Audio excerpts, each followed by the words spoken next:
আসসালামু আলাইকুম। প্রিয় দর্শক, আপনারা জানেন যে দুদক যে আছে বাংলাদেশের দুদক, এই দুদকের কমিশনার বর্তমানে ৩ জন, কিন্তু এখন থেকে এই কমিশনার হবে ৫ জন।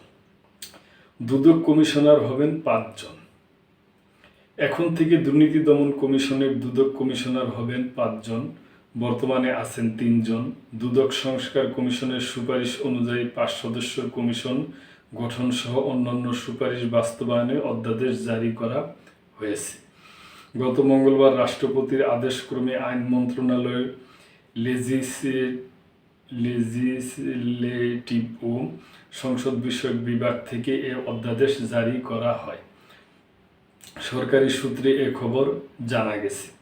চলতি বছরের ৮ই ফেব্রুয়ারি দুদক সংস্কার কমিশনের প্রধান ডক্টর ইফতেখারুজ্জামান দুদককে ঢেলে সাজাতে ৪৭টি সুপারিশ সম্বলিত প্রতিবেদন প্রধান উপদেষ্টা ডক্টর মোহাম্মদ ইউনূসের কাছে জমা দেন। প্রতিবেদনের সুপারিশের আলোকে ওই অধ্যাদেশ জারি করা হয়েছে। অধ্যাদেশে বলা হয়, এখন থেকে একজন নারী এবং একজন তথ্য ও যোগাযোগ প্রযুক্তি বিষয়ে দক্ষতা ও অভিজ্ঞতা সম্পন্ন কমিশনার সহ অনধিক ৫ জন কমিশনারের সমন্বয় কমিশন গঠন হবে। তাদের মধ্য থেকে রাষ্ট্রপতি একজনকে চেয়ারম্যান নিয়োগ দিবেন। দুদকের পরিচালক, মহাপরিচালক সহ বিভিন্ন পদে পদোন্নতির ক্ষেত্রে কিছুটা পরিবর্তন আনা হয়েছে।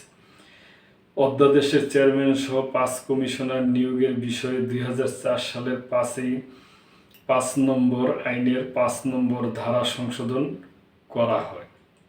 নতুন বিধানে একজন নারী ও একজন তথ্য ও যোগাযোগ প্রযুক্তি বিষয়ে দক্ষতা এবং অভিজ্ঞতা সম্পন্ন কমিশনার সহ অনধিক ৫ জন কমিশনারের সমন্বয়ে কমিশন গঠিত হবে। দুদক আইনের ৭ নম্বর ধারা সংশোধন করে কমিশনার নিয়োগের বাছাই কমিটি গঠন ও কার্যাবলীতে পরিবর্তন আনা হয়েছে। নতুন ধারায় বলা হয়েছে, কমিশন গঠনে দুদক আইনে সার্চ কমিটি পরিবর্তন করে যাচাই বাছাই কমিটি হবে। দুদক কমিশন গঠন প্রধান বিচারপতিকে বাদ দিয়ে সুপ্রিম কোর্টের আপিল বিভাগের একজন জ্যেষ্ঠ বিচারক কমিটির সভাপতি হবেন।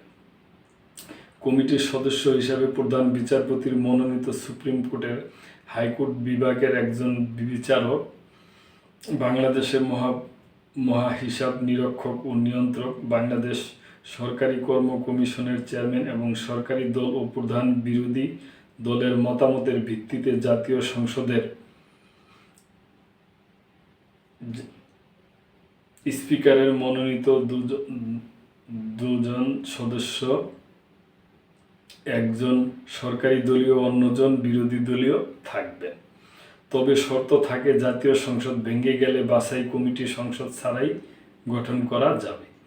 অধ্যাদেশে দুদক কার্যাবলীতে পরিবর্তন আনা হয়েছে। প্রথমবারের মতো এনফোর্সমেন্ট ও গোয়েন্দা কার্যক্রম পরিচালনার বিষয় আইনের ৩ উপধারায় সংযুক্ত করা হয়েছে।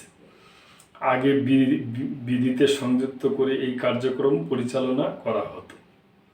অন্যদিকে মানি লন্ডারিং সংক্রান্ত অপরাধের অনুসন্ধান ও তদন্তের ক্ষমতা বেড়েছে।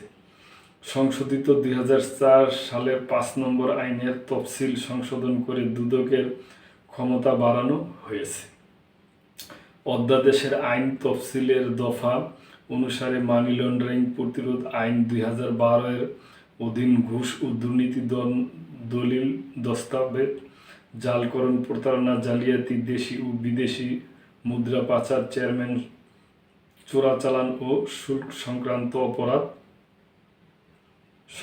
অপরাধ ও পুঁজিবাজার সম্পর্কিত মূল্য সংবেদনশীল তথ্য জনসমক্ষে প্রকাশিত হওয়ার আগে তাকে কাজে লাগিয়ে শেয়ার লেনদেনের মাধ্যমে বাজার সুবিধা গ্রহণ ও ব্যক্তিগত বা প্রাতিষ্ঠানিক সুবিধার লক্ষ্যে বাজার নিয়ন্ত্রণের চেষ্টা সংক্রান্ত অপরাধগুলো দুদকের তফসিলে অন্তর্ভুক্ত করা হয়েছে। এর আগে দুদকের তফসিলে শুধু ঘুষ ও দুর্নীতি সংক্রান্ত মানি লন্ডারিং অপরাধ অন্তর্ভুক্ত ছিল। তো প্রিয় দর্শক, আমরা আশাবাদী যে বাংলাদেশের এক দুদক প্রধান বলছিল, আপনাদের খেয়াল আছে কিনা, যে দুদক হইল নখবিহীন একজন বাঘ আর কি, যে বাঘের কোনো নখ নাই আর কি, যেটাকে চারি আমরা বলি, যে বাঘ যে খামসি দেয় না ওরকমই নেয়। তো আমরা আশা করি ওরকম হবে না, যে মানসম্মত যুক্তিযুক্তই কমিশনার হবে, এটাই আমরা আশা করি। তো প্রিয় দর্শক, এ ব্যাপারে আপনাদের যদি কোনো বক্তব্য থাকে অবশ্যই বলবেন, এবং মেম্বারশিপ নিয়ে চ্যানেলটির পাশেই থাকবেন। আল্লাহ হাফেজ।